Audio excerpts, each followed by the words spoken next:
कंसचाणूरमर्दनं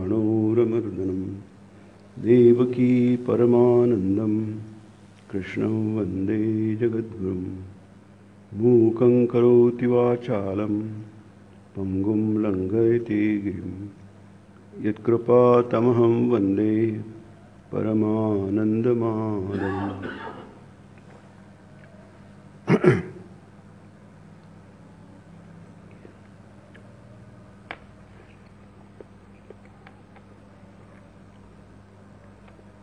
आपला मासिक प्रवचनमालेचा विषय आहे स्वामी विवेकानंदांचा कर्मयोग आणि भगवद्गीता. भगवद्गीतेमध्ये 18व्या अध्याय त्याचे 18 अध्याय आहेत आणि या सर्व अध्यायांमध्ये एक जे सूत्र आपल्याला दिसतं ते म्हणजे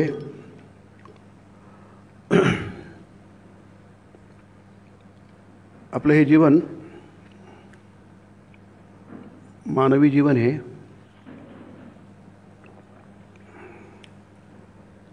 काही नियमांवर आधारलेलं आहे.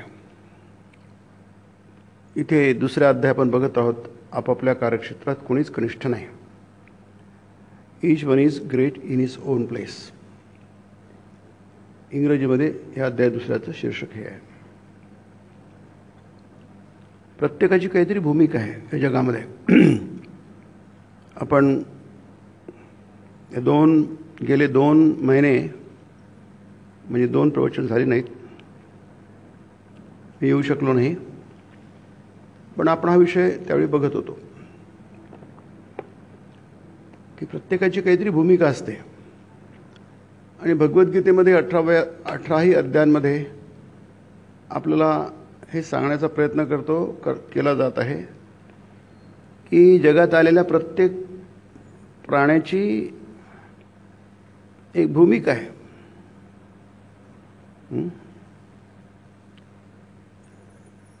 भूमिका म्हणजे त्याचं काहीतरी स्थान आहे. आपण जसं एखाद्या कथेमध्ये किंवा कथेवरच नाटक बेतलेलं असतं, त्यावरच मूवी बेतलेली असते आणि सर्वांमध्ये भूमिका असतात आणि त्या भूमिका वेगवेगळ्या असतात. जसं रामायण आणि महाभारत आहे,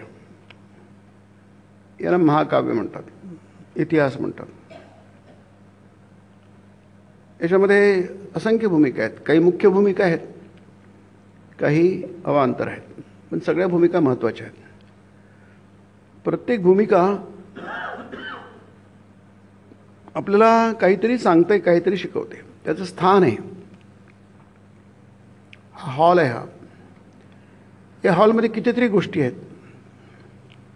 जमीन आहे, छत आहे, पंखे आहेत, वीज आहे, हा माईक आहे, खुर्च्या आहेत, तुम्ही बसलेले आहात, दारं आहेत, खिडक्या आहेत, मंदिर आहेत, गर्भगृह आहे. इतक्या गोष्टी आहेत आणि प्रत्येकाचं स्थान आहे. आणि प्रत्येकजण त्या भूमिकेवर हुकूम, त्याला आपण म्हणतो ॲक्टिंग.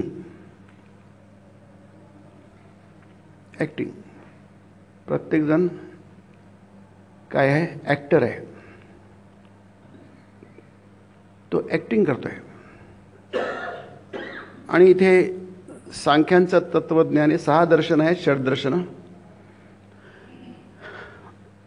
वेदांच्या शिकवणीनुसार वेदांची शिकवण 6 दर्शनांमध्ये विभागलेली आहे. दर्शनं म्हणजे अनुभव, बघणं. मी तुम्हाला बघतो आहे म्हणजे मी तुमचं दर्शन करतो आहे. जसं आपण देवळात जातो, देवासमोर उभं राहतो आणि काय करतो? देवाचं दर्शन घेतो. आपण मंदिरात कशाला जातो? दर्शन घ्यायला जातो, देवाचं दर्शन घ्यायला जातो, देवाला बघायला जातो. आपण गेलो आणि देवाचं दर्शन नाही घेतलं तर मग आपल्याला जाण्यात काही अर्थ नाही आहे.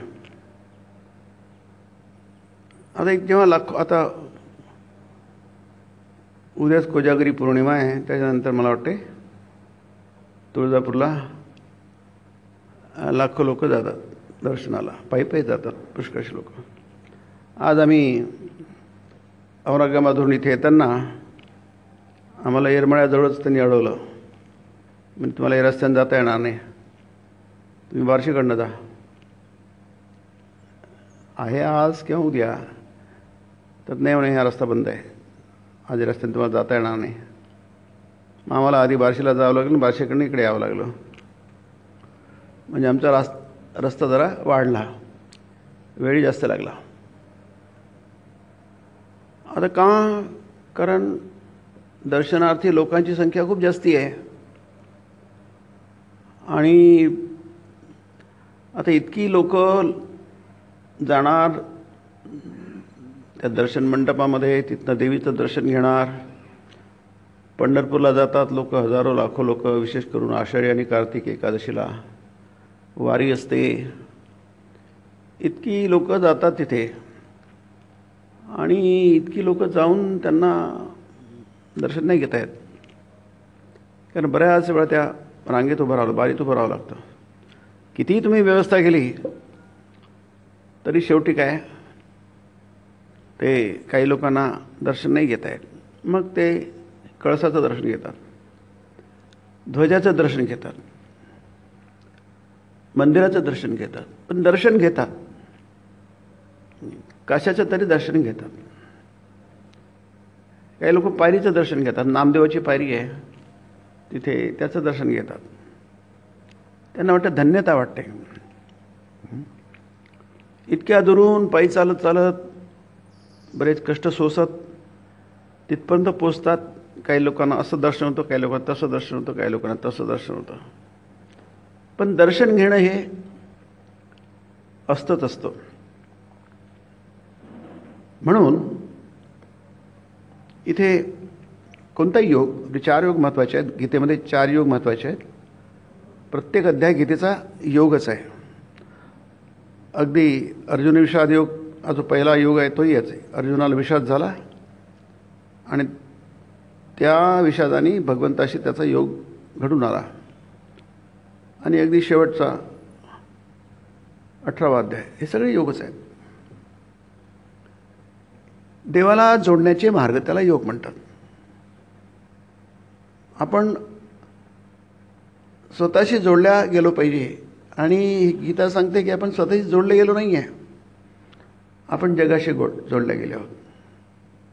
म्हणजे हा जो अध्यायाची सुरुवातच अशी आहे की सांख्य तत्त्वज्ञानानुसार प्रकृती त्रिगुणमयी आहे. या गुणत्रयाची संस्कृत भाषेतील नावे सत्व, रज व तम ही होत. सत्व, रज, तम हे सगळं माहीत पाहिजे आपल्याला, शाळेतून शिकवलं पाहिजे. शाळेत तर मुलं नंतर जातात, आधी घरी असतात. आजकाल लवकर शाळेत जातात.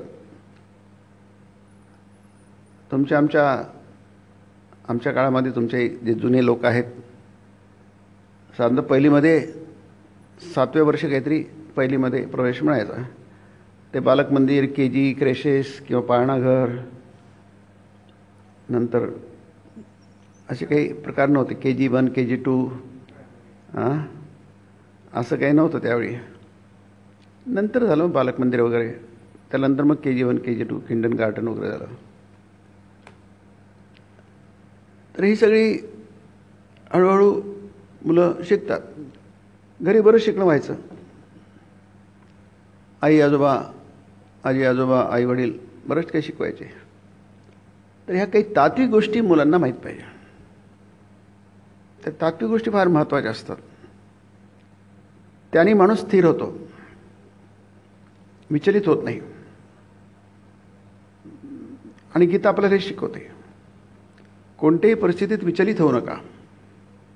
अर्जुन विचलित झाला होता, घाबरला होता. या परिस्थितीचं भूत आपल्या डोळ्यासमोर उभं राहतं ते आपण कारण अकारण घाबरतो. याचं कारण ते भूत आहे का हेच माहीत नाही आपल्याला. ते माहीत झालं की आपण घाबरणार नाही. मग गीता कर्मयोग हे आपण बघतो आहोत, ते आपल्याला सांगतं बाबा असं आहे, घाबरू नका. अर्जुना तू घाबरला आहे ना. स्वामीजी म्हणतात या अध्यायामध्ये अर्जुन घाबरला होता. आता अर्जुन घाबरला होता हे जे शब्दप्रयोग आहे हा जरा पचायला जड आहे, कारण तो महावीर होता, अद्वितीय योद्धा होता. अर्जुन कोणालाच कधी घाबरला नाही. एकटा विराट पर्वामध्ये माफ करा, त्या जेव्हा सगळं कौरव सैन्य अज्ञातवासामध्ये जेव्हा पांडव होते त्यांना शोधायला गेलं, याला शोधलं की पुन्हा यांना 12 वर्ष वनवास घडेल. तर त्यावेळी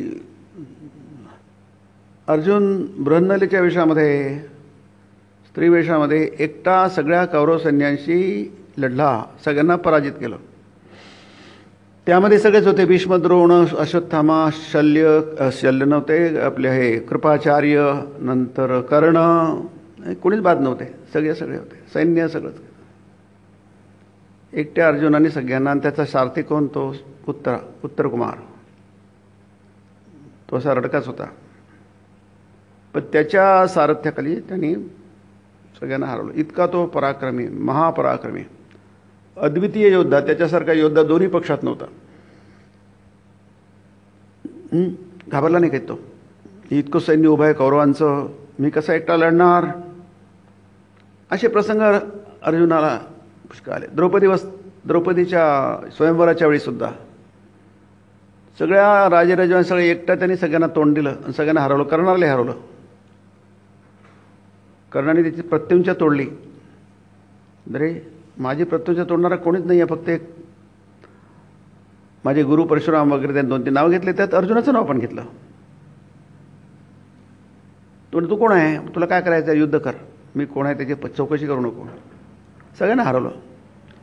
असे प्रसंग एकट्या शिवाशी त्यांनी सुद्धा युद्ध केलं. म्हणजे इतका पराक्रमी आपण म्हणतो तो घाबरला. इथं म्हणतात, इथं स्वामीजींनी म्हटलं आहे अर्जुना घाबरला होता की नाही. आणि कशावरून घाबरला होता, पहिला अध्याय तेच म्हणत आहे, सीदंती मम गात्राणि मुखंच परिशुष्यती वगैरे वगैरे, वेपतुश्च शरीरे मे रोम, सगळे जे चिन्ह आहेत, जसं माणूस घाबरल्यानंतर घाम फुटतो, हांग कापायला लागतं नाही, जसं कोणाला वक्ता बोलायचं आहे, त्याला कधी बोलण्याचा अनुभव नाही आहे, सवय नाही आहे, उभा राहिला की तो घाबरतो, पाय कापायला लागतात, अंगाला घाम फुटतो, घसा कोरडा पडतो. ही सगळी घाबरल्याची चिन्ह आहेत. भ्रमती वच मे मना, हां माझं डोकं फिरतं आहे, गरगर फिरतं आहे, मला काही सुचत नाही आहे, ही सगळी घाबरल्याची चिन्ह आहे. आता जो युद्धाला घाबरत नाही आणि इथं का घाबरला, कृष्ण म्हणतो तू घाबरला आहे बाबा. क्षुद्रम हृदय दौर्बल्यम जक्त्वा उत्तिष्ठ परंतप, हृदयाची दुर्बलता आहे, मी तू घाबरला आहेस. क्लैब्यम मास मगा मारतं, जो मर्द असतो, जो पुरुषार्थ गाजवणार असतो, तर कधी घाबरत नाही. तो म्हणतो क्लैब्य, तू क्लीब आहेस. बरंच काही सुनावलं, तुला हे शोभत नाही, न येतं त्वयी उपपद्यते, तू एवढा तुझं नाव आहे आणि तू असा त्याच्या अगदी उलट का घाबरला. इथे आपल्याला कळतं आहे की नाही. आपल्याला काय वाटतं की आपल्याला काहीतरी करायचं, हेच आपण बघतोय, आपली काहीतरी भूमिका आहे की नाही. गीता तसं नाही, हे सत्वरजतमाचा खेळ आहे हा. याच्यामध्ये प्रत्येकाची भूमिका ठरलेली आहे, आणि जसं त्या पंख्याची भूमिका ठरलेली आहे, या दिव्याची भूमिका ठरलेली आहे, या दिव्यांची ठरलेली आहे आणि त्या दिव्यांची ठरलेली आहे की नाही. या माईकची भूमिका ठरलेली आहे, आणि ती ठरलेली भूमिका त्यांनी बजवायला पाहिजे. ह्यांनी ठरवलं नाही आहे मी माझी भूमिका काय आहे.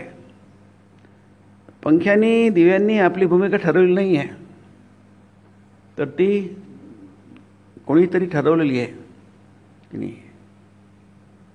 आणि जे कोणीतरी ठरवलं आहे त्याला तुम्ही जाणून घ्या, मग तुम्ही काहीतरी माणूस आहात, मग तुम्ही कधी घाबरणार नाही, कोणत्याही परिस्थितीमध्ये घाबरणार नाही. आपण भविष्याविषयी घाबरतो. मला भविष्य काय राहील माझं, भविष्यात काय वाढून ठेवलं आहे माझ्या, असं आपल्या अंतर्मनामध्ये सबकॉन्शियस माइंडमध्ये असं नेहमीच त्याला आपण घाबरणं म्हणतो. नेहमीच की आपण कापतो असं नाही आहे, घाम फुटतो असं नाही आहे, पण ती भीती मात्र प्रत्येकाच्या मनामध्ये दडलेली असते. ती दडलेली असते आणि म्हणूनच आपण नेहमी बेचैन असतो, व्याकुळ असतो. आता जी परीक्षेच्या वेळी मुलं जास्ती घाबरली असतात, त्यांना काही सुचत नाही, परीक्षा आहे, खूप घाबरतात. कोणाला फाशी द्यायचं आहे, आता फाशी द्यायला देणार तर त्याला घाबरेल ना, तो त्याच्यासमोर संकट आहे, महासंकट आहे, तो घाबरणार. फाशी देणार म्हणजे सगळं संपलं, 1 2 3 सगळं संपलं. परीक्षामध्ये तसंच आहे की नाही, ती तुमची परीक्षाच आहे. परीक्षा शब्दाचा अर्थच तो आहे. तुम्ही कोण आहात, काय आहे ते तुमचं चाचपून बघणार, आजमावून बघणार आणि त्याप्रमाणे तुमचं भविष्य ठरणार. आपण घाबरणारच की नाही, घाबरू नका. अभी मभी मा भाई घाबरू नका. आलेल्या परिस्थितीला तोंड द्या, घाबरून तोंड देऊ नका, तोंड द्या. नाही याचं कारण तुमची भूमिका आधीच ठरलेली आहे. इथे म्हटलं आहे सांख्य तत्त्वज्ञान, ते तुमच्यामध्ये सत्व रजतम आहे. इथे त्यांनी स्वामीजींनी तिन्ही याची गुण दिले आहेत. आणि अगदी थोडक्यातच जर बघितलं, इथे म्हणतात जडता, क्रियात्मकता आणि दोहोंची साम्यावस्था म्हणू शकतो. कधी कधी आपण फार आळशी होतो, इथे सांगितलं आम्ही, ठीक आहे आपल्याला सगळं बघायला वेळ लागेल, परंतु आहे की आपण पराकाष्ठेचे आळशी बनून जातो. पराकाष्ठेचे आळशी म्हणजे अति आळशी बनून जातो. पराकाष्ठा असा इथे शब्दप्रयोग आहे. म्हणजे याच्यापेक्षा आणखी आळशी बनणं शक्य नाही. आपल्याला आळशी बनवतो, काही करण्याची इच्छा होत नाही. आणि इथे त्याला म्हणतात, हा सर्वांचा अनुभव आहे, असं नव्हे की तुमचा आणि माझाच आहे, सगळ्यांचाच अनुभव आहे. त्यावेळी हा गीतेमध्ये खूप याचं वर्णन खूप आहे. 14 13 अध्यायासाठीच आहे. सगळं पूर्ण 18 अध्यायामध्ये तुम्हाला हे सापडेल सगळं. ह्या त्रिगुणमयी मायेचा खेळ कसा आहे हे सापडेल तुम्हाला. म्हणून तत्त्वज्ञान फार म्हणून तो लहान मुलांना शिकवायला पाहिजे. अगदी लहान, आता तर आपण म्हणतो शाळेत जातात मुलं, 2.5-3 वर्षामध्ये ते मुलं घरातून बाहेर पडतात, आई त्यांना पोचवून देते आणि शाळेत जातात. मग ते नर्सरी असो KG असो, पण जातात ते शाळेत, युनिफॉर्म घालून जातात, डब्बा घेऊन जातात.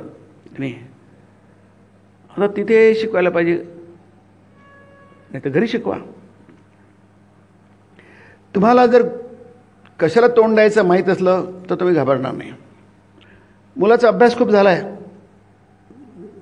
त्यांनी अभ्यासाचा म्हणजे परीक्षेची त्यांनी खूप तयारी केलेली आहे. म्हणजे याचा अर्थ काय, त्यांनी दररोज परीक्षा दिलेली आहे, त्याला सराव म्हणतात. परीक्षा हॉलमध्ये जो कोणत्या प्रकारची परीक्षा असो, लिखित स्वरूप असो, आजकाल सगळे प्रश्न जे असतात ते तुम्ही सोडवा आणि मग त्या कॉम्प्युटरमध्ये भरा. तुम्हाला प्रश्न दिले जातात, अशा बऱ्याच प्रकारचे ऑप्शन दिले जातात. तर परीक्षा बऱ्याच प्रकार घेतली जाते. किंवा तुम्ही उत्तरपुस्तिका आहे, प्रश्नपत्रिका लिहा. आता तुम्ही दररोज अभ्यास केला, दररोज प्रश्नपत्रिका लिहिली, उत्तरपुस्तिका लिहिली, दररोज जणू काही दररोज तुम्ही परीक्षा देत आहात. आता तुम्ही परीक्षा दिल्यानंतर मग तुम्ही जेव्हा परीक्षा हॉलमध्ये जाल, त्याला काही नवीन काहीच नाही. आम्ही हे प्रयोग केलेले आहेत, आदिवासी मुलांनी प्रयोग केले. त्यांना काही येत नाही. 8वी नापास झालेले पोरं असतात, 7वी 8वी, त्यांना काही येत नाही. त्यांना अपूर्णांक समजत नाही, त्यांना 1 2 समजत नाही, बेरीज वगैरे काही समजत नाही त्यांना. अशा पोरांना आम्ही आल्यावर सांगतो, तुम्हाला आम्ही नापास काय, तुम्हाला 3rd क्लास 2nd क्लाससुद्धा नापास होऊ द्या ना, आम्हाला तुम्हाला सगळे फर्स्ट क्लास पाहिजे. फर्स्ट क्लासच्या वरती मार्क, 60च्या वरती, त्या खाली नाही. अशक्य गोष्ट आहे. ज्यांना अपूर्णांक माहीत नाही, 1/2 म्हणजे काही माहीत नाही आहे, त्याचा अर्थ काय माहीत नाही, 3/4 म्हणजे काही माहीत नाही आहे, त्यांना तुम्ही कसं काय करणार. पण ते शेवटी अगदी सगळेच पास व्हायचे, चांगलं तरी पास व्हायचे. कारण काय, दररोज परीक्षा आहे की नाही, दररोज परीक्षा. प्रेयर झाली सकाळी की परीक्षा, प्रश्नपत्र, 0 मार्क, 100पैकी 0, 100पैकी 0, 100पैकी 0. त्यांना वाटतं 100 शून्यच मिळतात आपल्याला, आपल्याला काहीतरी करायला पाहिजे. मग 1, 2 होता होता मग ते चांगले मार्क. वर्षाची शेवटी परीक्षा येतपर्यंत उत्तम तऱ्हेने दररोजचा सराव आहे बघा. अर्जुनाने सराव केला होता. अर्जुन त्यासाठी प्रसिद्ध होता. दररोज सराव. रात्री सराव करता येत नाही, त्यांनी तोही मार्ग शोधून काढला. रात्री पण सराव करायला सुरुवात केली. वेळ वाया घालू द्यायचा नाही म्हणून अर्जुन पुरस्कार दिला जातो. सगळ्यात मोठा पुरस्कार आहे खेळांमधला अर्जुन पुरस्कार आहे. याचं कारण अर्जुना अभ्यास अभ्यास अभ्यासेन ततो मामिच्छाप्तुम धनंजय. हे अर्जुना, बराबर आहे, तू अभ्यास कर. अभ्यास कर म्हणजे सवय कर, सराव कर. अभ्यासयोग त्याला म्हटलं. अभ्यासयोगेन ततो म्हणजे हा अभ्यासयोग नावाचा आणखी एक योग आहे. सरावाने सगळ्या गोष्टी हे शक्य होतात. ततो म्हणजे त्यानंतर आहे. माम इच्छाप्तुम धनंजय, माझी प्राप्ती करून घ्यायची इच्छा कर, तुला होईल माझी प्राप्ती. सराव सराव सराव. अभ्यासामध्ये बळ असतं. वचनामृतामध्ये श्रीरामकृष्ण म्हणतात की नाही, अभ्यासामध्ये सामर्थ्य असतं, बळ असतं, आणि जी गोष्ट अशक्य वाटते ती शक्य होते. म्हणून त्याला अभ्यास योगेन ततो माम इच्छाप्तुम असं म्हटलेलं आहे. तुम्हाला ते समजतं. आज वाटते अशक्य आहे म्हणून हे प्रत्येक याच्यामध्ये तात्विक गोष्टी. लहान मुलांना काय समजतं, अरे त्यांना जास्त समजतं आपल्यापेक्षा. ते लहान आहे पण ते लहान असले तरी ते ग्रहण करू शकतात. याचं कारण असं आहे, त्यांच्या डोक्यामध्ये बाकीच्या गोष्टी शिरलेल्या नाही आहेत. मोठ्याच्या डोक्यामध्ये खूपशा गोष्टी शिरलेल्या असतात, त्याच्यामुळे फेकून दिलं जातं. आधीचं जे आहे फेकून दिलं जातं. ते श्रीरामकृष्ण एक गोष्ट सांगतात छान, की एका जणाला जबरदस्तीने मुसलमान केलं. त्याचा तो होता देवीचा भक्त. तो काली काली मंत्र म्हणायचा, कालीचा जप करायचा, आणि त्याला जबरदस्तीने, तो जुना काळ माहिती तुम्हाला, खूप लोकांना धर्मांतरण केलं जबरदस्तीने, मार काट करून. आणि त्याला म्हटलं, ए आजपासून तू काय अल्ला अल्ला नावाचा जप करायचा, काली काली नाही म्हणायचा. आता जन्मभर त्यांनी काली काली जप केला आणि त्याला आता अल्ला अल्ला जप करा. तो आता भीतीने काय करणार, जीवाची भीती माणसाला. हे सगळे जे झाले आहेत भारतामध्ये किंवा या उपखंडामध्ये जेवढे काही धर्म म्हणजे आहेत आज, धर्माची जी लोक आहेत भारतामध्ये, नंतर तुमचा उपखंड म्हणजे आपला पाकिस्तान म्हणा का बांगलादेश, सगळे हिंदूच आहेत. ते कुठले ते तिथनं थोडी झाले काही, मध्य आशियातून थोडी झाले काही, सगळे इथलेच आहेत. ते जबरदस्तीने जोर जबरदस्ती करून मारकाट करून गळे उडून त्यांचं झालं आहे. जीवाच्या भीतीने माणूस काय करणार. आणि मग त्याला म्हटलं अल्लाला, तर आता बिचारा का भीती उठ. पण ते आधीचा जो संस्कार आहे, देवीचं नाव घ्यायचा, तो मध्ये मध्ये काय अल्ला अल्ला करतो पण मध्येच ते काली होऊन जाते. ते लोक आहे, तुला सांगितलं ना अल्लाचा मंत्र म्हणायचं, हे नाही म्हणायचं, नाही तुम्हाला मारून टाकू, मला मारू नका, आहे की नाही, मला मारू नका. कारण काय, काली माझी इथपर्यंत आलेली आहे आणि तो अल्लाला बाहेर ढकलून देते, आहे की नाही, बाहेर ढकलून देते ते. याचा अर्थ काय, नवीन संस्कार पडायला फार कठीण असतं.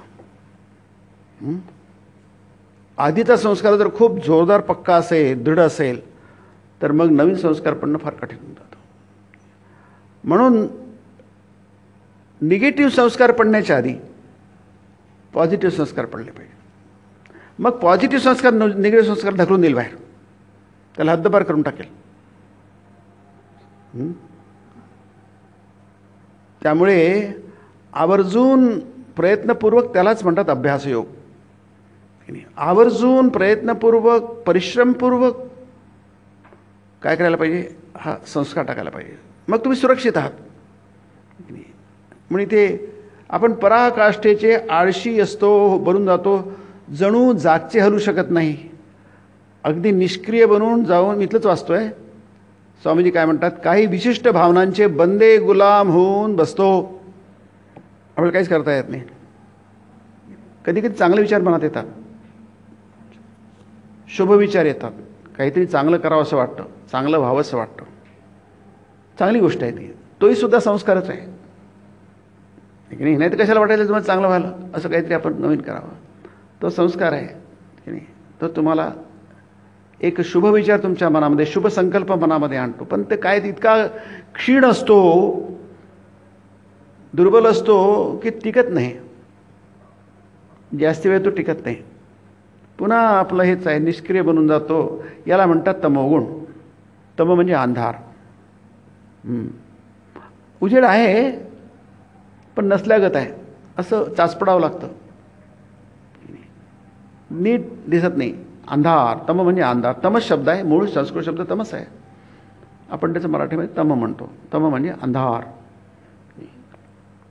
अंधारमध्ये चाचपडावं लागतं, दिसत नाही. कधी आपण पडतो, धडपडतो, लागतं, अनिश्चित सगळं नाही. त्याला म्हणतात तमोगुण. तमसस्तु फलम दुःखम, तमसस्तु अज्ञानम तमस फलम. हे सगळ्यात भयंकर आहे. ज्ञानाचा अभाव, काहीच कळत नाही आपल्याला. ज्ञानाचा अभाव म्हणजे तमोगुण. आता दुसरं म्हणतात ते कधीकधी, परत कधीकधी आपल्यात कर्मशीलता प्रबळ होते, कधीकधी उत्साह खूप वाढतो. चला आजपासून आपण करू. हे तिन्ही आपल्यामध्येच आहे. जणू काही रसायन आहेत, 3 रसायन. ते सतत सिक्रेट करतात. जसं आपल्याकडे परिस्थिती हे आहेत ना, ग्लँड्स आहेत ना, ते सगळे सिक्रेट करतात की नाही. जसं पॅनक्रियाज एक ग्लँड आहे की नाही, हे सगळे सिक्रेट करतात ते रसायन. जसं आपलं पोटात अन्न जातं, जठरात अन्न जातं, त्याच्यानंतर काय होतं, सगळे जे ॲक्टिव्ह होतात, आपल्या जे काही अवयव आहेत आतले, ते सगळे ॲक्टिव्ह होतात. ते अन्नाला पचवतात आणि त्याला जे जे आवश्यक त्यातले घटक आहेत ते घेतात, त्याच्यात रक्तात होतं, ऑक्सिजन मिसळला जातो. संपूर्ण अशी यंत्रणा आहे. आणि ते काय करतं, आपल्या शरीराला सगळे पंचधातू आहे ते बनवतं. आणि मग उरलेलं अन्न जे काही आता काही हळू समोर जात राहतं, लहान आतडी, मोठी आतडी. तर ती शरीराची जी रचना आहे, जसं आपण मगा म्हटलं, हा थोडासा, जसे इतके अवयव आहेत तसे आपल्या शरीरामध्ये अवयव आहेत. प्रत्येकजणाची भूमिका वाटून दिलेली आहे, प्रत्येकजण आपापलं काम करत आहे नाही. तरी प्रबळ आपल्यात कर्मशीलता प्रबळ होते. आपण असं वाटतं काहीतरी करावं, मग आपण जुंपतो, स्वतःला जुंपून घेतो. कशाला जुंपून घेतो, उत्साह वाढतो. आता हे आम्ही इकडनं येतो बारशेकडनं, इतकं ऊन होतं, दुपारचं ऊन तापलेलं, आणि डोक्यावर काहीतरी पिशवी घेऊन, अगदी छोटे छोटे मुलं, एक मुलगा तर अगदी छोटा होता, एक त्याची बहीण अशी ती थोडी मोठी होती, एवढीच लहान लहान मुलं पायी चालणं, एवढं बरंच अंतर आहे. आपलं 2-4 किलोमीटर उन्हात पायी चालायचं म्हणजे आपल्याला कल्पनेने त्रास होतो. पण चालत आहे नाही. आणि जाऊन तिथे तुळजापूरला पोहोचणार, म्हणजे तपस्याचाही मोठी. काय गरज आहे, घरी बसावं की आपल्या, आहे की नाही. नाही, तो रजोगुण आहे. फक्त तो रजोगुण जरी असला तरी सात्विक रजोगुण आहे, त्याला सत्वमधला रजोगुण म्हणतात. तुमचे सत्वगुण आहे पण तुम्ही घरी बसले आहात, पण त्याच्यातला रजोगुण आहे, तुम्ही देवाच्या दर्शनाला जातात, काहीतरी करता. आणि सत्वशीलता म्हणजे दोघांचा बॅलन्स. त्याच्यामध्ये कर्माचाही भाग आहे आणि तमाचाही भाग आहे. पण कर्माचाही चांगला भाग आहे, सत्वाचाही, आपल्या रजोगुणाचा चांगला भाग आहे, पॉझिटिव्ह भाग आहे, आणि तमोगुणाचाही पॉझिटिव्ह आहे. तमोगुणामध्ये सुद्धा काहीतरी पॉझिटिव्ह भाग असतो आणि रजोगुणामध्ये सुद्धा काहीतरी पॉझिटिव्ह भाग असतो. हे वर्णाश्रम आहे ना, त्याच्यामध्ये तसंच आहे. ते 4 वर्ण आहेत ना, ते 4 वर्णाचं तसंच आहे. आता हा गीतेमध्ये हा विषय खूप आलेला आहे. शेवटी 18व्या अध्यायामध्ये आपल्याकडे 4 वर्ण आहेत, 4 आश्रम आहेत, ब्रह्मचर्य. आणि हे जे आहे दुसऱ्या अध्यायामध्ये दिलं आहे की 2च आश्रम फक्त उरले आहेत. आता बाकी 2 आश्रम संपलेत, ब्रह्मचर्य आश्रम आणि वानप्रस्थाश्रम. हे दोन्ही आश्रम आता नाही आहेत, स्वामीजीच म्हणतात. त्याच्यामध्ये 2च आश्रम शिल्लक आहे आता. एक संन्यासाश्रम शिल्लक आहे आणि एक गृहस्थ आश्रम शिल्लक आहे. आणि ह्याच्यावरचा अध्याय आहे. आणि शेवटचा एक स्टोरी सांगून, गोष्ट सांगून, फार सुंदर गोष्ट आहे ती. मग त्याचा त्यांनी समारोप केला आहे, उपसंहार केला याचा, की संन्यास श्रेष्ठ की गृहस्थ श्रेष्ठ. म्हणून तिथे अध्यायाचं नाव आहे आपापल्या कार्यक्षेत्रात कोणीच कनिष्ठ नाही. खूप सुंदर आहे. ही सगळी रचना जी आहे याची एक तात्विक बाजू आहे आणि एक व्यावहारिक बाजू आहे. या दोन्ही बाजू फार महत्त्वाच्या आहे.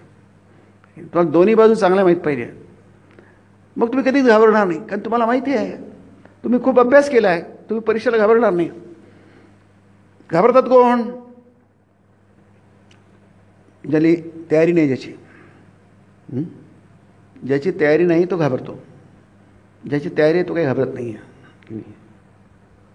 त्याला माहीत आहे काय करायचं, त्याला निश्चित माहीत असतं, त्याची भूमिका त्याला माहीत असते. म्हणून ही संपूर्ण हा जो भारतीय अध्यात्म आहे, इथे सांख्य म्हणजे षड्दर्शनापैकी एक दर्शन आहे. ते सांख्ययोग आणि उत्तरमीमांसा आपण बरंच बघितलं गेल्या वेळी, म्हणून आता पुन्हा आपण रिपीट करत नाही. हे तीन आणि वैशेषिक न्याय हे 2 आणि पूर्वमीमांसा. आता व्यवहारामध्ये हिंदू समाजामध्ये फक्त आता संप्रदायात अर्थाने फक्त उत्तरमीमांसा आलेली आहे. वेदव्यासांनी ज्यांनी महाभारत लिहिलं आहे त्यांनीच वेदांची विभागणी केली, त्याला वेदव्यास म्हणतात. कृष्णद्वैपायन व्यास म्हणतात, ते द्विपायन, ते वेदव्यास ज्यांना यासाठी म्हणतात. त्यांनी ती उत्तरमीमांसा ब्रह्मसूत्र लिहिले आणि आपल्याकडे आज ते आहे. हे 4ही वर्णांमध्ये इथे आता प्रत्येकाची कर्तव्य येतील आणि शेवटी सांगता येईल की 2च गृहस्थाश्रम आणि ब्रह्मचर्य आश्रम गेला. आज मुलं काही ब्रह्मचारी नाही आहे, ते विद्यार्थी आहेत. जास्तीत जास्त ना विद्यार्थी म्हणू शकू, विद्यार्थी म्हणणं कठीण आहे. आजच्या युवकांना जे कॉलेजमध्ये जातात, शाळेमध्ये जातात कोणती, त्यांना विद्यार्थी म्हणणं कठीण आहे. त्यांना विद्यार्थी पण म्हणता येणार नाही, ब्रह्मचारी तर म्हणताच येणार नाही. ब्रह्मचारी म्हणजे समर्पित, अध्ययनाला वाहून घेतलेला. विद्यार्थी शब्द जवळपास तसाच होतो तो. विद्यार्थी स्टुडंट, जो स्टडी करतो, अभ्यास करतो, त्याला स्टुडंट म्हणतात. स्टडी क्रियापद आहे, स्टडी आहे, स्टुडंट आहे, त्याचं नाम होतं मी. मग तो विद्यार्थी आहे. आणि ब्रह्मचर्य म्हणजे तो संयमी आहे, संयमी आहे. त्याला बाकीच्या भानगडीशी काही देणं घेणं नाही आहे, फक्त त्याला अभ्यास करायचा आहे. जीवनाचा पाया, जसं इमारतीला पाया असतो खाली दिसत नाही तो, पण त्याच्यावरच ती इमारत उभी असते. ती कच्ची असली तर ती इमारत कोसळून पडते, पायाच नाही आहे. आता ते हिमाचल प्रदेशामध्ये ते खूप पूर आले होते ना गेल्या महिन्यामध्ये, किंवा गेल्या महिन्यामध्ये. जे नदीच्या काठी होते ते सगळे धडाधड पडतात आहे. इतके नदी आहे, नदी म्हणजे ती भयंकर प्रवाही नदी असते, वाहती नदी असते, भयंकर त्याला ओढ असतो. जे की त्या प्रवाहात येते, ते काठ असो, ते उतरायचा जिना असो, त्याच्यावरचे कळ असो, ते पाण्याचा धक्का त्याला पायाला कच्चा करतो. सगळे चांगले चांगले वरून दिसणारे पक्के धडाधड कोसळतात, ते कोसळून आले. तसंच आपल्या जीवनाला तो पायच नाही आहे, त्याला म्हणतात ब्रह्मचर्य आश्रम. मुनी म्हटलं आहे गीतेमध्ये, मुनी आणि संयमी म्हटलं आहे. अंधार आणि उजेड, रात्र दिवसाचा फरक असतो. इतकं सुंदर आहे ते. या निशा सर्वभूतानां तस्यां जागृती संयमी, तस्यां जागृती भूतानी सा निशा पश्यतो मुने. विद्यार्थी हा संयमी आणि मुनी असतो, मननशील, सतत विचार करतो, सतत अभ्यासाचा विचार करतो. 2रा अध्याय स्थितप्रज्ञ लक्षणामध्ये, रात्री या निशा सर्वभूतानां.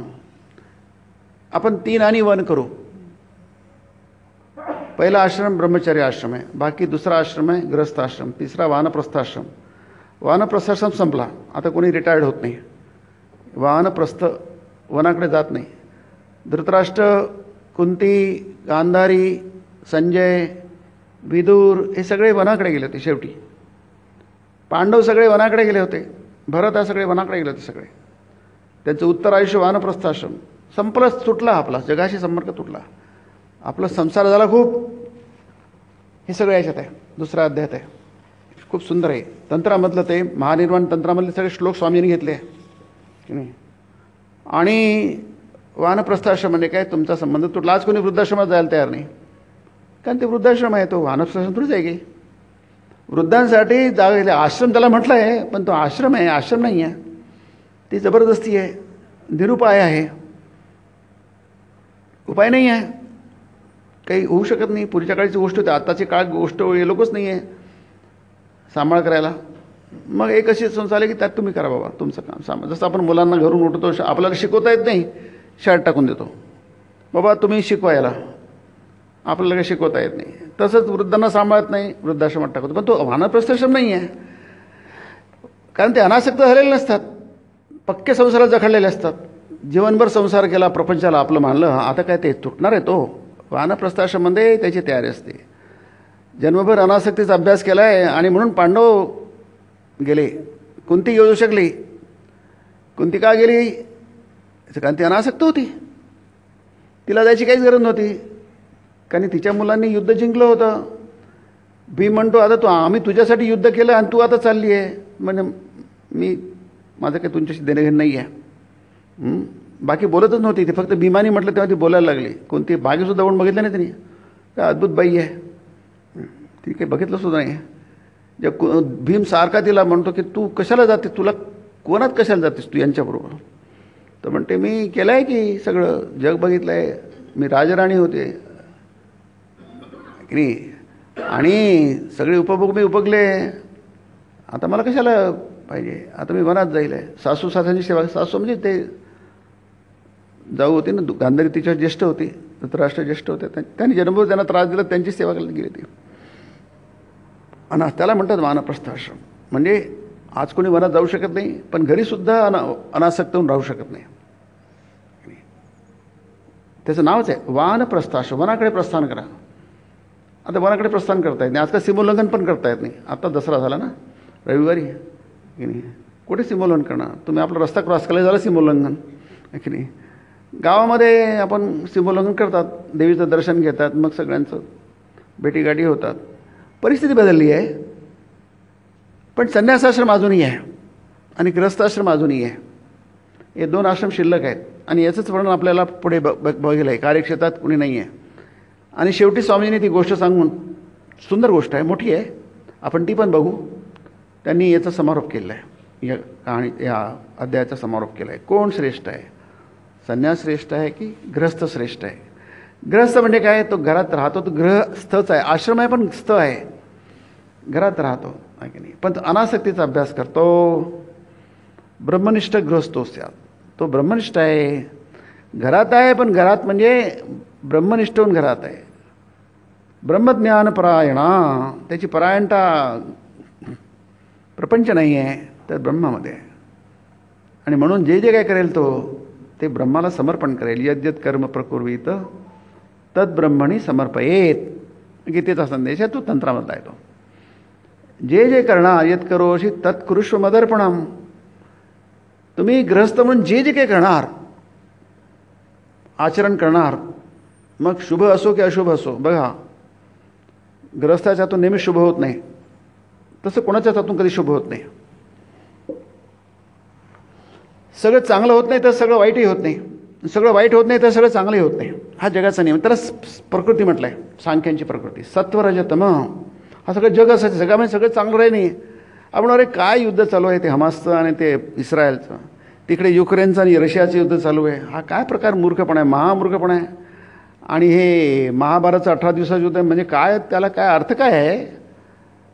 40-50 लाखांचं कत्तल झाली 18 दिवसांमध्ये. किती प्रचंड हानी झाली. आपल्याला ते महाभारताचं वर्णन आहे, फार भयंकर वर्णन आहे ते. नुसतं मनुष्य, प्राणी आणि सगळंच चुराळा झाला. युधिष्ठिर सांगतो की केवढं नुकसान झालं आहे म्हणून. प्रश्नाला उत्तर देतो, कसलं काय यज्ञ, कसलं काय. मानसिक हानी झाली पण भौतिक हानी किती झाली? कारण काहीच नाही आहे, वेडेपणा. मग वेडेपणा होतो काय? व्हायला नाही पाहिजे. आपली युनो आहे ती सध्यासाठी स्थापन झाली की भांडणं मिटवावं, भांडणातून सामोपचाराने डायलॉग करून, चर्चा करून, विमर्श करून, माणसं आहोत आपण, समोरासमोर बसा आणि प्रश्नाची उलगडा करा, सोडवा. त्यासाठी हातात तलवारी कशाला घेता? त्याची काही गरज नाही आहे. आपण माणसं आहोत, आपण प्रिडेटर नाही आहेत. जसं जंगलामध्ये त्याला प्रिडेटिंग म्हणतात, भक्ष्य शोधणं. जो कमजोर असतो त्याच्यावर जो शक्तिशाली तो तुटून पडतो आणि त्याचं भक्ष्य बनवतो, त्याला प्रिडेटिंग म्हणतात, प्रिडेटर्स म्हणतात, आहे की नाही? असं का? आपण ती माणसं आहोत ना, आपण काय प्रेडिटर आहोत काय? एकमेकांना काय आपण फाडून खाणारे आहोत काय? आहोत, तसेच आहोत आपण. माणसं आपण बाहेरून आहोत, बाकी आतून मात्र आपण प्रेडेटर्स आहोत. ते युनो फेल झाला आहे. युनोचं कोणीच ऐकत नाही. युनायटेड नेशन्स ऑर्गनायझेशन ते फेल झाले. ते स्थापन जे झाले ते सगळंच फेल झालं आहे. ते म्हणते कशाला पाहिजे एवढा खर्च, बंद करून टाका. काय हजारो वर्ष झाले माणसं कसे राहायचे शिकू शकत नाही. याचं उत्तर काय आहे? माणसाला बुद्धी आहे, विवेकशक्ती आहे, पण काही होऊ शकत नाही. युद्ध थांबत नाही. मग याचं उत्तर काय? याचं उत्तर आहे सत्वरजतम. याला म्हणतात तात्विक बाबू. कालोस्मी लोक क्षयकृत प्रवृद्धो. म्हणून 11व्या अध्यायामध्ये म्हणतात मी काल झालो आहे, लोकांचा क्षय करण्यासाठी, लोकांचा विनाश करण्यासाठी प्रवृत्त झालो आहे. सुंदर आहे. लोकान समाहर तुम्ही प्रवृत्त. लोकांना मी आता असं गुंडाळून ठेवणार, संपवून टाकणार. ते काय आहे? हा खेळ आहे. मग तो विचलित नाही होणार आहे. असं व्हायला नाही पाहिजे. असं होऊ नये यासाठी आपण अगदी पूर्ण शक्तीनिशी प्रयत्न करणार, प्रामाणिकपणे प्रयत्न करणार, प्रत्येक अशुभ टाळण्यासाठी प्राणपणाने प्रयत्न करणार, पण अशुभ टाळणार नाही. जे व्हायचं ते होईल. हा संतुलन त्याला म्हणतात, सत्व म्हणतात. ते संतुलन म्हणतात. या दोघांची संतुलित अवस्था याला म्हणतात सत्वगुण. उभयतांचे संतुलन होऊन चित्तात शांत भावाचा उदय होतो. हा सत्वगुण. जगात आपल्या जीवनामध्ये आजूबाजूला, घरी दारी, वरती खाली ब्रह्मांडामध्ये हजारो तारा निखळून पडतात आहे, चुराडा होतो आहे. ब्रह्मांडामध्ये काय काय चालू आहे ते फक्त तिकडे होते, आपलं काही देणेघेणं नाही आहे. पण कुठे येऊ शकतं ते? त्याला वेळ किती लागतो? त्या गाझापट्टीमध्ये काय चालू आहे सध्या? काय प्रचंड हानी चालू आहे. किती वेळ लागतो? एक बिल्डिंग बांधायला किती वेळ लागतो आणि पाडायला किती वेळ? एक बॉम्ब पडला की इन नो टाईम खाली गेली, ती ध्वस्त झाली. एक पूल बांधायला किती वेळ लागतो? तो तोडायला किती वेळ लागणार? मग असं का होतं? त्याचं उत्तर काय आहे? त्याचे उत्तर माणूसच वेड्यासारखा होता. माणसामध्ये वेडेपणा शिरवतो कोण? माणसं आपल्या पायावरच कशाला दगड पाडून घेतात, किंवा कुऱ्हाड कशाला पाडून घेतात? त्या कुऱ्हाडीवर स्वतःच पाया काढून टाकतो. स्वतःच इतकं नुकसान माणूस का करतो? दुर्योधनाने इतकं नुकसान स्वतःचं का करून घेतलं? त्याला म्हटलं तर फक्त 5 गाव दे रे बाबा, 5 गाव देतो. नाही नाही, सुईचं जेवढं बारीक टोक असतं ना तेवढी सुद्धा जमिनी पांडवांना मी देणार नाही.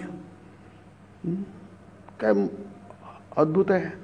सगळ्यांनी समजून, कृष्णाने समजावलं काय कळतं. काय आहे दुर्योधनामध्ये काय तमोगुण प्रभावलेला आहे. धृतराष्ट्रामध्ये तमोगुण प्रबळ झालेला आहे. तो झाला की कोणी कोणाचं ऐकत नाही, आहे की नाही? घरी ऐकत नाही, बाहेर ऐकत नाही, काय नाही. जो काही अरिष्ट घडायचं घडतं, म्हणून त्याला अशुभ म्हणतात. त्याला शुभ गीतेमध्ये शुभ अशुभ फलही रेवम मोक्षसे कर्मबंधने. तुम्ही तुमच्या कर्माच्या बंधनाने बांधले गेले आहात आणि त्यामुळे तुम्ही काय करता? जे करायचं नाही ते होतं तुमच्या हातून. मग आता काय? मग तुम्हाला जर तत्त्वज्ञान समजलं तर तुम्ही विचलित होणार नाही. सतत चांगलं करण्याचा प्रयत्न करा, स्वतः जीवनाला आकार देण्याचा प्रयत्न करा. नाही ते असंच होत राहणार. कर्मण्येवाधिक महाफलेषु. मी कर्म करणार, माझं फळ मिळणार, मी कशाला कर्म? मग ते संघ असतो कर्म. नाही नाही, तुम्हाला कर्म करावं लागेल. भरपूर प्रयत्न करा, भरपूर मेहनत करा, अगदी जीव तोडून प्रयत्न करा, परंतु विचलित होऊ नका. यश अपयश हे तुमच्या हातात नाही आहे. महाफलेषु कदाचन. तुमच्या हातात फळ नाही आहे त्याचं. त्याला म्हणतात तत्वभाव, तात्विक बाजू. हे जर लक्षात आलं, आपण माहिती आहे आपल्याला, आपण प्रयत्न केले, मिळालं तर ओके, नाही मिळालं तर ओके, ठीक नाही? नाही तर सतत आपण तणावाखाली असतो, ठीक नाही? ये भी वाव आहे, वो भी वाव आहे. एक सुफी संताचं एक सुंदर आहे ते, आहे की नाही? की तो म्हणतो हेही ठीक आहे आणि तेही ठीक आहे. हे पण मान्य आहे, राजी है मुझसे में जिसमें तेरी रजा है. ये भी वाव आहे, वो भी वाव आहे. तुला जे कबूल आहे ते मला पण कबूल आहे. राजी है उसी में, उर्दूमध्ये आहे, जिसमें तेरी रजा आहे. देवा तुला जे कबूल आहे ते मला पण कबूल आहे. आम्हाला ते मान्य आहे. राजी म्हणजे मान्य आहे. ये भी वाव आहे, वो भी वाव आहे. ही संतुलित अवस्था, त्याला साम्यावस्था म्हणतात, प्रधान अवस्था म्हणतात सांख्यामध्ये, आणि त्याला सात्विक म्हणतात. ही जर आपण कमावली तर आपण सत्व रज आणि तमाच्यावरती जाऊ, आहे की नाही. आपल्या जीवनात अंधार राहिला नाही. म्हणून ते हे संपूर्ण 18 अध्याय भगवंतानी अर्जुनाला सांगितलं आहे. त्याच्या डोक्यात किती गेला हा प्रश्न वेगळा, आहे नाही. तो नंतरचा अनुगीतेमध्ये आहे, प्रकार आहे महाभारतामध्ये, हाचा विषय नाही आहे की नाही. पण एक तर झालं ना, जो म्हणतो की मी युद्ध करणारच नाही, मला उभं राहता येत नाही, घाबरला आहे परीक्षेला, मुलं घाबरला, तो म्हणतो मी काही जाणार नाही, मला भीती वाटते परीक्षेची, मला भीती वाटते, मी जाणारच नाही. अरे बाबा जाण, काय लिहायचं लिही तर खरं, त्याला कसं ते करून बांधून तो जाण बसतं खरं, लिही 2 ओळी तर लिही. मग गेल्यानंतर त्याला कळतं तरी आपलं काहीतरी लिहिता येतं, काहीतरी लिहिता येतं आपल्याला. असं नाही की आपल्याला, पण तो घाबरला म्हणून काहीच करता येत नाही, त्याला भीती वाटते ना, नर्वसनेस, डिप्रेशन येतो. तो मलाही जमणारच नाही, की जमतं आहे त्याला, पण त्याला मला जमणार नाही. अर्जुन म्हणतो मला काही युद्ध करायचं नाही, करणार नाही मी. आता अर्जुन म्हणतोय बघा, किती आश्चर्य आहे. दुसरं कोणी म्हटलं असतं तर आपलं इतकं आश्चर्य वाटलं नसतं, पण अर्जुन म्हणतो. याचं कारण काय आहे? याचं कारण तो पराक्रमीसाला नाही आहे, त्याच्या डोक्यामध्ये दुसरंच काहीतरी शिरलेलं आहे. त्याचा तात्विक बाजू त्याची लंगडी झालेली आहे अर्जुनाची. म्हणून ती तात्विक बाजू गीतामध्ये सांगितली. अरे तू काय एक बाहुला आहे अर्जुना, बाहुलीला काय करायचं ती ठरवत नसते. त्याला गीतेमध्ये म्हटलेलं आहे यंत्रारूढ, आणि यंत्रावर आरूढ झालेली बाहुली, आहे की नाही. त्याला आपण कळसूत्री बाहुली म्हणतो. कळसूत्र म्हणजे कळ म्हणजे किल्ली, कळसूत्री बाहुली असते, पपेट्स म्हणतात आपण. हिंदीमध्ये कठपुतली म्हणतात, ते पुरी लाकडाच्या असायच्या बाहुल्या, म्हणून त्याला कठपुतली म्हणायचे. ही जी बाहुली असते, अरे तू बाहुलीसारखं आहे. बाहुली काय, तिला स्वातंत्र्य नसतं, ती काहीच ठरवत नाही. का ठरवत नाही? कारण ती स्वतःला निर्माणच करू शकत नाही. स्वतः मी काय आहे मी ठरवू शकत नाही. मग माझी क्रिया मी कसं ठरवू शकेन? मी स्वतःला बनवू शकत नाही. माझं शरीर मी निर्माण करू शकत नाही, माझं मन मी निर्माण करू शकत नाही. माझं मन शरीर दुसऱ्या कोणीतरी निर्माण केलं आहे, मन दुसऱ्या कोणीतरी निर्माण केलं आहे. हे तात्विक दृष्टीतून आहे. एरवी माझं कर्म माझं शरीर निर्माण करेल, माझं कर्म माझं मन निर्माण करेल, माझे संस्कार माझं शरीर निर्माण करेल, संस्कार निर्माण करतील. पण तात्विकदृष्ट्या जर बघितलं तर तुम्ही काहीच करू शकत नाही. जसं या 2 गोष्टी, जसं तुम्ही ट्रेनमध्ये बसले आहात आणि तुम्ही कोणत्या तरी वर्गात, कोणती फर्स्ट क्लास असेल, थर्ड क्लास असेल. आता थर्ड क्लास संपला, आता स्लीपर कोच असतो किंवा अनरिझर्व असतो, 2 AC 3 AC सगळंच असतं. जिथे तुम्ही बसले आहात तुम्हाला स्वातंत्र्य आहे त्या डब्यामध्ये बसून काय करायचं. पण तुम्हाला जावं मात्र त्या गाडीच्या बरोबर जावं लागेल. तो गाडी ज्या दिशेने जाईल, ज्या डेस्टिनेशनला, तिथपर्यंत तुम्हाला जावं लागेल. ते तुमच्या हातात नाही आहे. तुमच्या हातात काहीतरी आहे आणि तुमच्या हातात काहीतरी नाही आहे. म्हणून गीता सांगते की तुम्ही हे जाणून घ्या आणि विचलित होऊ नका, घाबरू नका. अर्जुनाची भीती शेवटी गेली आणि तो म्हणतो देवा तू सांग आता मी काय करायचं, मी करतो ते. म्हणजे आता तो म्हणतो मी काहीच करायला तयार नाही, घाबरलो आहे, आता मला शक्यच नाही आहे लढणं. त्यांनी धनुष्य टाकून दिलं आणि बाणे विसृज्य सशरम चापम शोक संविघ्न मानसा. त्यांनी बाणासहित धनुष्य खाली टाकून दिलं. आता लढणार कसा तो? आणि दुसरं एवढंच झालं नाही आहे, दुसरं शोक संविघ्न मानसा. मानसा त्याचं मन शोकामध्ये डुबून गेलं. आता एवढं शोकामध्ये डुबून दुःख दुःख दुःख, मन दुःखाने भरून गेलं.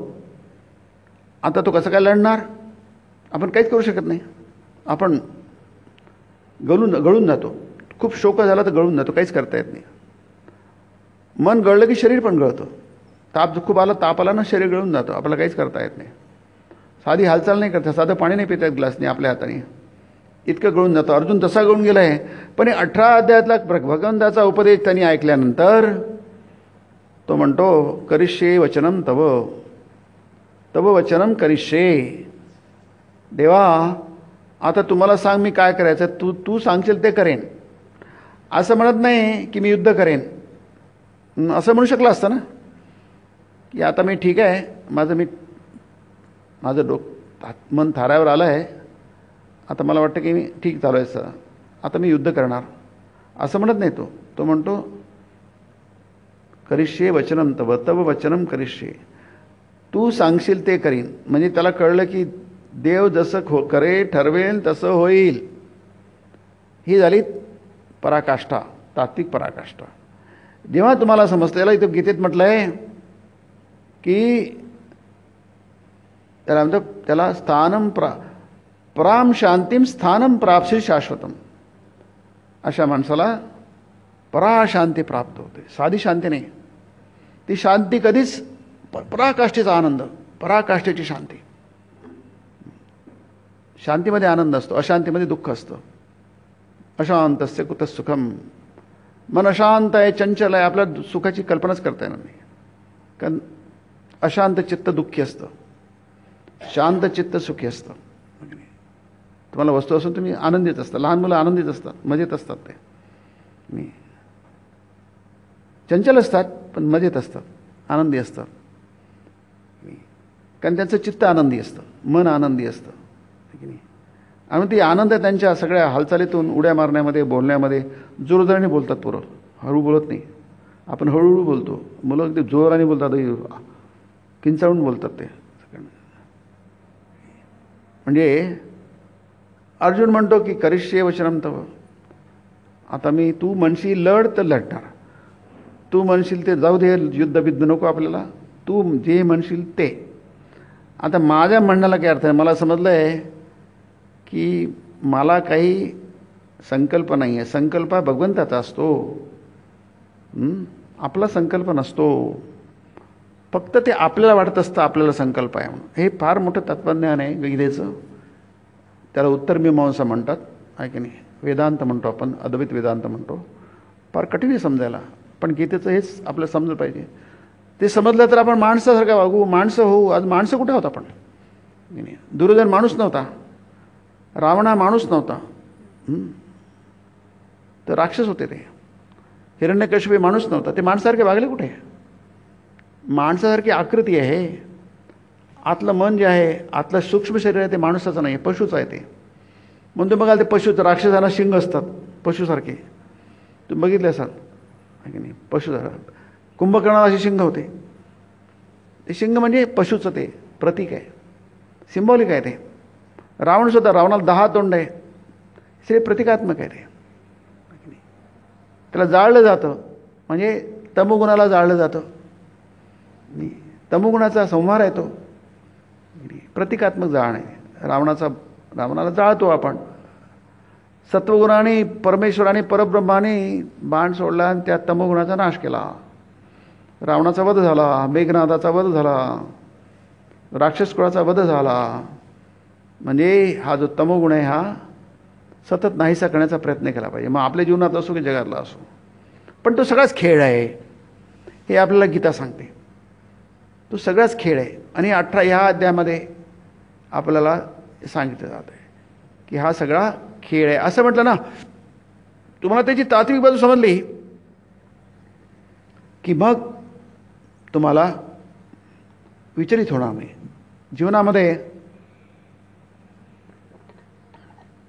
उतार चढाव येणार, कारण जीवनच त्याला सुख दुःख येणार. सुख म्हणजेच न दिसणारं दुःख, सुख म्हणजे न दिसणारं दुःख आहे ते, आणि दुःख म्हणजे न दिसणारं सुख आहे ते. जेव्हा तुम्हाला दुःख दिसतं त्याच्या मागे सुख असतं, त्याच्या दुसरी बाजू दुःखाची असते. आणि सुख म्हणजे, दुःख म्हणजे त्याची दुसरी बाजू सुखाची असते. सुख दुःख वेगळे नसतात, आपल्याला फक्त ते वेगळे वाटतात आपल्या अज्ञानामुळे. तुम्ही यश घेतलं की तुम्हाला अपयश घ्यावंच लागेल, ते जोडलेले असतात. तुम्ही जीवन घेतलं की तुम्हाला मृत्यू घ्यावंच लागेल, मृत्यू घेतला तुम्हाला जीवन घ्यावंच लागेल. जातस्य, जात म्हणजे जन्म, पण जाती म्हणजे जन्म. जाती म्हणजे आपण म्हणतो जाती नाही, ते जातस्य हि ध्रुव मृत्यू. जाती म्हणजे जन्म. जन्म असेल तर मृत्यू असणारच, मृत्यू असेल तर जीवन असणारच. ध्रुवम जन्म मृतस्य च. मृत झाला की तो जन्म त्याचा होणार, हे निश्चित आहे. म्हणून ध्रुव म्हणजे निश्चित आहे ते. तुम्ही मेणबत्ती आहे, मेणबत्तीला जाळलं की ती मरायला सुरुवात झाली तिची. जाळू नका, ती मृत मेलीच आहे ती. तिचं जळणं म्हणजेच तिचा जन्म आहे, तिचं जीवन आहे. हळूहळू जळणं आणि संपून जाणं त्याला जीवन म्हणतो. मग जीवन म्हणजे मृत्यूकडे वाटचाल. ती सतत जळते आणि एक वेळा ती विझून जाणार. मेण संपलं की विझणार. हेच आपल्याला तत्त्वज्ञान शिकवतं.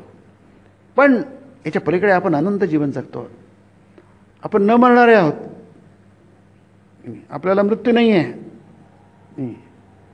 तेही गीतेमध्ये सांगितलं आहे की तुम्हाला मृत्यू नाही आहे, तुम्हाला जन्म नाही आहे तर मृत्यू नाही आहे. जन्म असला की मृत्यू होणार. तुम्हाला कळलं, तत्त्वज्ञान तुम्हाला कळलं, ते अनुभव झाला, त्याला दर्शन म्हणतात. की तुम्हाला जन्म नाही आहे, न जायते. ते म्हटलं जायते ना, तुम्हाला जन्मच नाही आहे. न म्रियते, मग तुम्हाला मृत्यू पण नाही आहे. दुसरा अध्याय तिथेच सांगितलं आहे एकाच ठिकाणी. न जायते म्रियते, तुम्हाला कधीच मृत्यू नव्हता आणि तुम्हाला कधी जन्म येतो. नायम भूत्वा भवितावान, तुम्ही कधी नव्हते असं नव्हतं, नेहमीच होते. आणि कधी असणार नाही असंही नाही, तुम्ही नेहमीच असणार. म्हणजे तुम्ही अनंत जीवन तुमचं आहात. मग तुम्हाला तुमच्या हातात काही, तुम्ही अनंत जीवन आहात, जगणारे आहात. अर्जुनाला हे सांगितलं जातं. आणि त्याची काही भीती गेली. तो कर्मशील झाला, कार्य करायला तयार झाला, उठला, उभा राहिला आणि युद्ध केले त्याने 18 दिवस. त्याला कळलं की आपण काय आहोत, आपण फक्त एक बाहुली आहोत, आहे की नाही. आपण ह्यामधले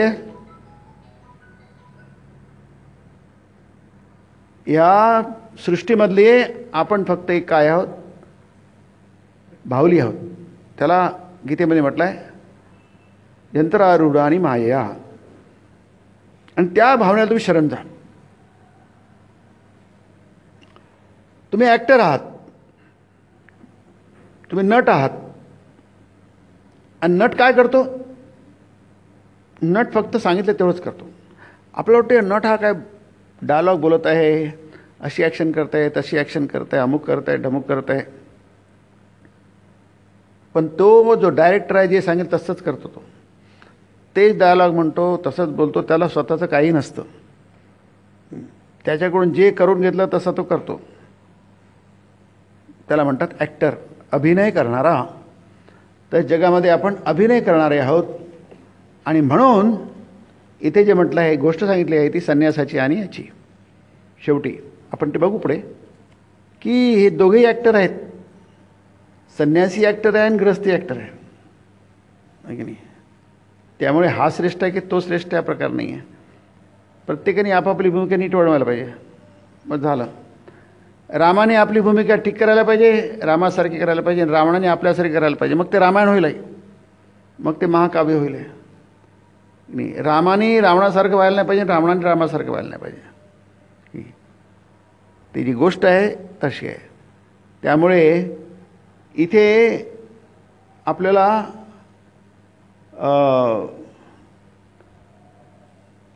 अखिल सृष्ट जगतात पशु पक्षी वनस्पती मनुष्य प्रभृती सर्वातच आपल्याला ह्याच भिन्न भिन्न उपादानांची विशिष्ट अभिव्यक्ती दिसून येत असते सगळ्या जगामध्ये. म्हणते ते गीतेमध्ये जे म्हटलेलं आहे दोनदा सर्वभूतानी आहे की हे जे आहे यंत्रारूढ ईश्वर सर्वभूतानां. म्हणजे हा ईश्वर म्हणजे ईशनशिला, तो कंट्रोल करतो, ॲडमिनिस्ट्रेटर आहे. सगळं कंट्रोल सगळ्यात हातात आहे. आपण आपल्याला जर समजलं, जसं लहान मुलाला माहीत असते आपण आईच्या हातात, आई जसे म्हणेल तसं आपण करूया, त्याला काही काळजी नसते. मी दिव्य आहे, मी काही मनुष्य नाही आहे, मी देवता आहे, डिवाईन आहे. इच सोल इज पोटेन्शियली डिवाईन. प्रत्येक जीव अव्यक्त ब्रह्म आहे. मी देवता आहे, मी काही मनुष्य नाही आहे. आता देवता म्हटल्यानंतर तो देवतासारखा वागेल, मनुष्यासारखा कशाला वागेल, तो राक्षसारखा कशाला वागेल, नाही की नाही. त्याला माहिती आहे मी देव आहे, मी देवता आहे. तो कशाला राक्षसाला वागेल, तो कशाला पशुसारखा वागेल, नाही की नाही. आपल्याला आपण कोण मागणार नाही म्हणून आपण पशुसारखे वागतो. कारण आपण कोण आपल्याला वाटते आपण पशु, अजून पशुसारखे वागतो. नाही, पशु जसं करतात तसं वागतात. पशु कधीही चांगलं वागतात. पशु हे पूर्णपणे प्रकृतीच्या अधीन असतात. आपल्याला स्वातंत्र्य आहे. पशुपेक्षा आपण निपटार येऊन जातो, कारण आपल्याला पशुपेक्षाही जास्ती वाईट वागता येऊ शकतो. पशुला वागता येत नाही. पशु जर काही हत्या करत असेल, मांजर उंदरी पकडत असेल तर ते तेवढंच करू शकते, त्याच्या पलीकडे जाऊ शकत नाही ती. पण माणूस त्याच्याही पलीकडे जातो. तुम्ही ते हमासचा बघा, ते काय त्यांचे कशा प्रकारे वागतात ते, किती अमानवी वागतात ते मानवी वागणं नाहीच नाही, अमानवीय वागणं आहे. असं का? कारण स्वातंत्र्याचं ते दिलं आहे, त्याचा दुरुपयोग होतो आहे. सर्वभूताना मृद्देश भ्रामेन सर्वभूतानी, दोन्हीदा सर्वभूतानी म्हटलं, सर्वभूताना म्हटलं. सगळ्यांना माणसाने भ्रामावी, म्हणजे तुम्हाला कळू देत नाही आहे की तुम्ही देवाच्या हातातले खेळ, तुम्ही दिव्य आहात, तुम्ही देवता आहात, तुम्ही ब्रह्म आहात. देवतासारखे वागा ना. कृष्ण देवता, त्याला माहिती, कृष्णाला माहिती तुम्ही कोण आहे, तो ब्रह्म आहे. तो म्हणतो मला माहिती आहे मी कोण आहे, मी ब्रह्म आहे. मग तुम्हाला मी ते सांगतो, तुम्ही ब्रह्म आहात, तुम्ही देवता आहात, तुम्ही ईश्वर आहात. ईश्वरासारखे बघा, सोपी आहे ते. मग गीता तेच सांगते की तुम्ही कोण आहात हे जाणून घ्या. त्यालाच म्हणतात आत्मज्ञान. आपल्याला आपलं ज्ञान नाही आहे, काहीच नाही ज्ञान. आपण फार थोडंच जगतोय. आपण जे जगतोय ना, जसं जगायला पाहिजे त्याच्यापेक्षा फार एवढंसं जगतोय. जसं आपण म्हणतो ना, कॉम्प्युटरमध्ये एवढं ज्ञान क्षमता असते, त्यातला फार थोडा भाग वापरतो आपण. आपल्या मेंदूमध्ये एवढी प्रचंड क्षमता आहे, अद्भुत मेंदू आहे. पण या मेंदूचा आपण फार थोडा उपयोग करून घेतो. एक बाहेर का थोडासा अंश घेतो आपण. या मेंदूचा पूर्ण वापर करून घेतला ना, तर काय प्रचंड अद्भुत करू शकू आपण. पण ती क्षमता आपल्यामध्ये नाही आहे. हे जे अवतार पुरुष येतात ते संपूर्ण मेंदूचा पूर्ण वापर करून घेतात, जसा आहे तसा. संत लोक तेच करतात, संत महात्मे हे तेच करतात. त्यांना मेंदूचा पूर्ण वापर करता येऊ शकतो. भावनाशक्ती, मेंदूशक्ती, विचारशक्ती याचा ते उत्तम उपयोग करून घेऊ शकतात. आपल्याला नाही जमत. आपण कसं तरी अभ्यास करतो, कसं तरी पैसे कमवतो, कसं तरी जगतो, कसं तरी मरतो. कारण जीवनाचं विज्ञान आपल्याला कळलंच नाही आहे. कारण आपण त्याच्याकडे वाटेलाच गेलो नाही. आपल्याला वाटतं की सकाळी जेवलो, रात्री जेवलो म्हणजे आपण जगलो, झोपलो म्हणजे जगलं. सकाळी उठलं, रात्री झोपलो म्हणजे जगणं झालं. ते जगणं म्हणजे आपलं शरीराचं जगणं असतं. ते आपण शरीर म्हणून जगलो आहे, ब्रह्म म्हणून कुठे जगलो आहे, ईश्वर म्हणून कुठे जगलेलो आहोत. आपल्यातलं देवत्व प्रकट कुठे झालेलं आहे. मग देवत्व प्रकट एकदम होत नसतं, त्याच्या अवस्था असतात. तुम्हाला काही आजच्याच होत आहे ना, नाही त्याचे लोक फार कमी असतात. तत्त्वमसी म्हटलं की तत्त्वमसी होऊन जातात, ते ब्रह्म होऊन जातात. तेवढी क्षमता सामान्य माणसांमध्ये नसते. मग सामान्य माणसाने काय करायचं, एखादं पकडायचा. तुम्हाला भवसागर पार व्हायचं आहे, जहाजात बसा, भवसागर पार होऊन जा. आपल्याला पोहून जाता येणार नाही, आपली क्षमता नाही आहे. तशी क्षमता फारच कमी लोकांना नसते. जवळपास सागरवर पोहून जाणार ते शक्य नसते. पण दुसरा मार्ग आहे ना, जहाज आहे, जहाजात बसा ना आणि परतीराला जा. भवसागर पोहून जाऊ शकणार. पण तुम्ही भवसागर जहाजात बसून आनंदाने, त्याला म्हणतात अवस्था. वर्णाश्रम धर्म आहे की नाही. तुम्ही ग्रस्त आहात ना, ग्रस्त म्हणून उत्तम ग्रस्त व्हा, तुम्ही भवसागर पार होऊन जाणार. उत्तम तुम्ही संन्यासी, भवसागर पार होऊन जाणार. प्रश्न आहे भवसागर पार. तुम्ही शांती प्राप्त करण्याचा प्रश्न आहे, यशस्वी होण्याचा प्रश्न आहे, धन्यता प्राप्त करण्याचा प्रश्न आहे, कृतकृत्यता प्राप्त करण्याचा प्रश्न आहे. ते तुम्हाला सगळ्यांनाच मिळेल. तुम्ही काही असा, तुम्ही कोण आहात, वर्ण कोणता आहे तुमचा, ब्राह्मण क्षत्रिय वैश्य शूद्र हा प्रश्न नाही आहे. म्हणून 18व्या अध्याय ते चालू आहे. ब्राह्मण म्हणजे सात्विक गुण कंप्लीटचं, क्षत्रिय म्हणजे रजोगुण प्रधानता सात्विकता, वैश्य म्हणजे रजोगुण प्रधानता तामसिकता, शूद्र म्हणजे तामसिक प्रधानता आहे की नाही. याला हे वर्णाश्रम आहे. प्रत्येकामध्ये असतं, ज्याची प्राधान्य असतं तो तसा असतो. तर कसे असा तुम्ही, काही प्रॉब्लेम नाही. तुमचा भवसागर पार होऊन जाईल. त्या जहाजामध्ये कोणी बदलं, उंदीर बदला तरी तो सुद्धा परकीट चालला जाईल. तो सुद्धा समुद्र पार करू शकेल. जहाजातला झेंडा असतो शिडाचा, तो पण जाईल समुद्र. जे जहाजात बसेल ते सगळेच्या सगळे परकीट चालले जातील. फक्त जहाजात बसा तुम्ही, त्याला म्हणतात साधनापथ. ते तुम्ही करा, फक्त तेवढं तरी करा. त्याला म्हणतात आश्रम आहे की नाही. तुम्ही ग्रस्त आहात ना, ग्रस्त म्हणून ग्रस्त धर्म पालन करा. तुम्ही नक्की तुम्ही मुक्त व्हाल. तुमची मुक्ती कोणी थांबवू शकत नाही. तुम्ही नक्कीच मग तुम्ही ज्ञानी व्हाल, आत्मज्ञानी व्हाल, तत्वज्ञानी ब्रह्मज्ञानी नक्कीच व्हाल तुम्ही, हे इथे आपल्याला सांगत आहेत. आणि मग ती गोष्ट आली आहे. तो राजा म्हणतो की कोण श्रेष्ठ आहे? अरे कोणी श्रेष्ठ नाही आहे, सगळे श्रेष्ठ आहेत. विद्यार्थी श्रेष्ठ आहेत, त्याला ब्रह्मचर्याश्रम म्हणतात. ग्रस्त आहे, वानप्रस्थ असेल तर तोही सगळे श्रेष्ठ आहे.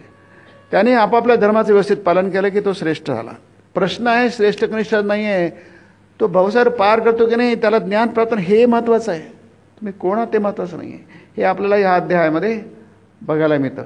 आपल्या कार्यक्षेत्रात कोणीच कनिष्ठ नाही, म्हणजे सगळे श्रेष्ठ आहे. तुम्ही नक्कीच तुम्ही प्राप्त करू शकता, कारण त्यासाठी तुम्ही जन्माला आलात. हत्ती असाल तुम्ही, तुमच्यात बळ खूप आहे, पण तुम्ही आत्मज्ञान तुम्ही प्राप्त करू शकणार नाही.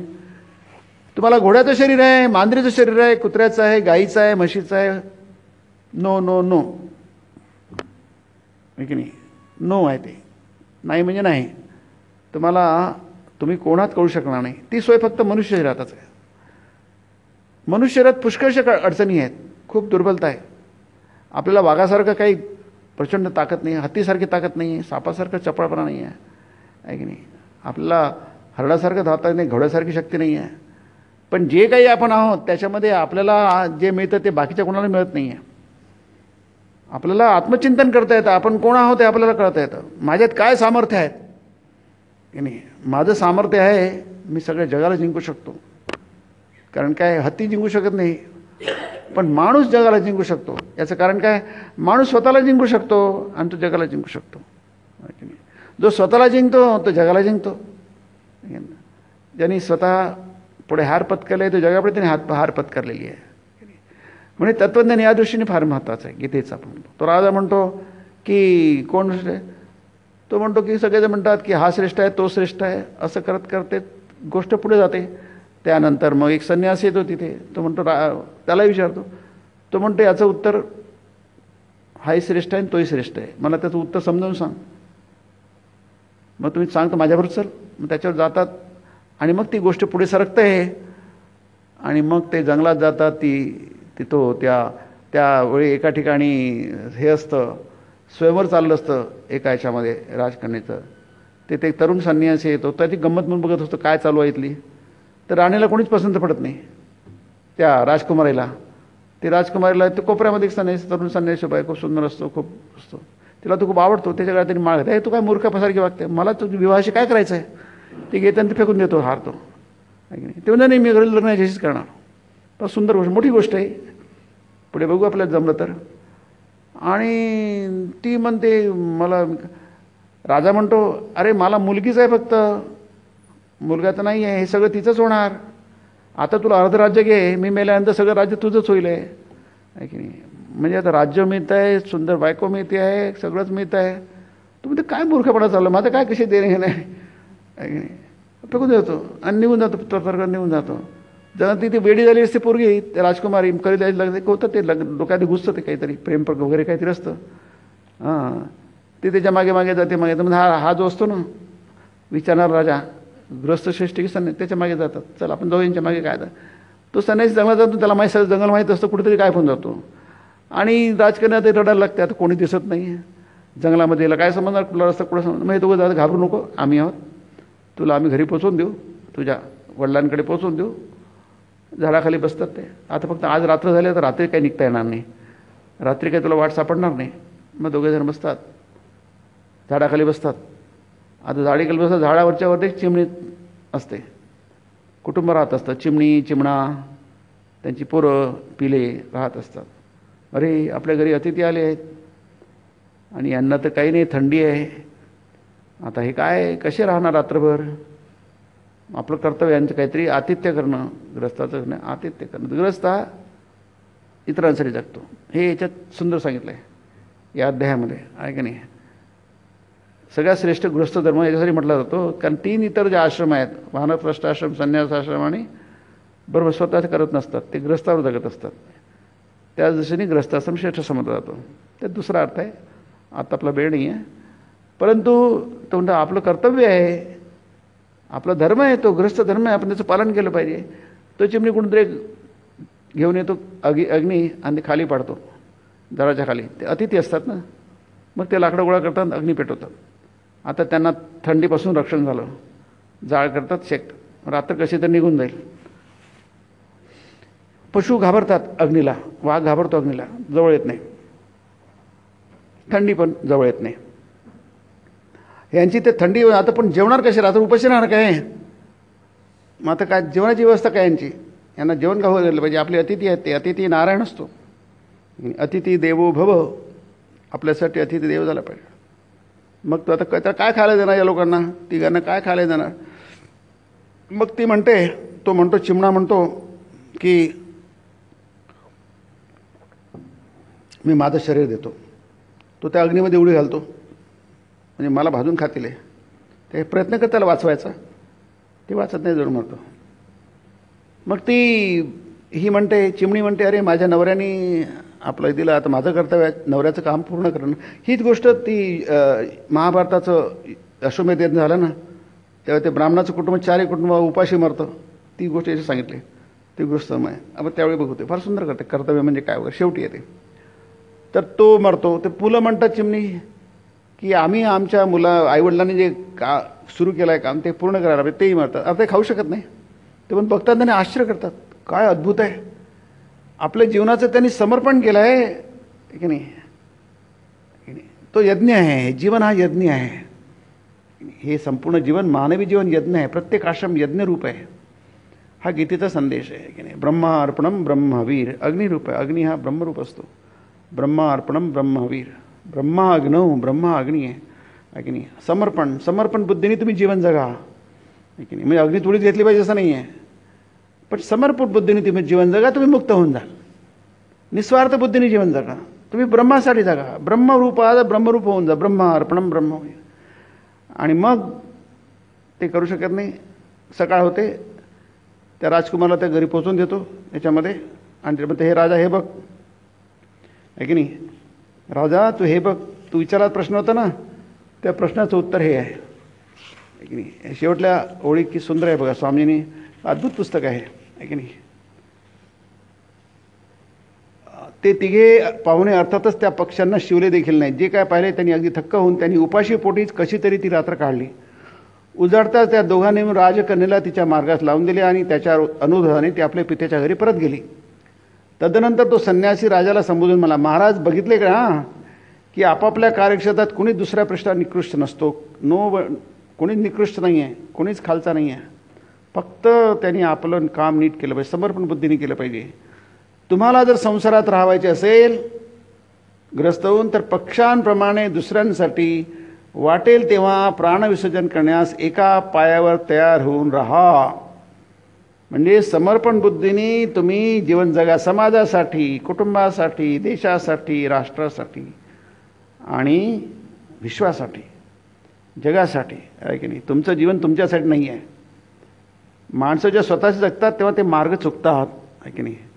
मार्ग चुकला ध्यात असे तुला, आहे की नाही. आपला मार्ग चुकतो. आपलं वाटतं आपल्याला स्वतःसाठी जगायचं आहे. जो स्वतःसाठी जगतो तो अपयशी होतो. जगातला नियम आहे हा बघा तुम्ही, आहे की नाही. जो इतरांचा विचार करत होतो, मला काहीतरी करायचं आहे, इतरांसाठी करायचं आहे, तो यशस्वी होतो. संन्यास हे सगळे साधू संत यशस्वी आहे बघा. त्याचं कारण ते स्वतःशी जगलेच नाही.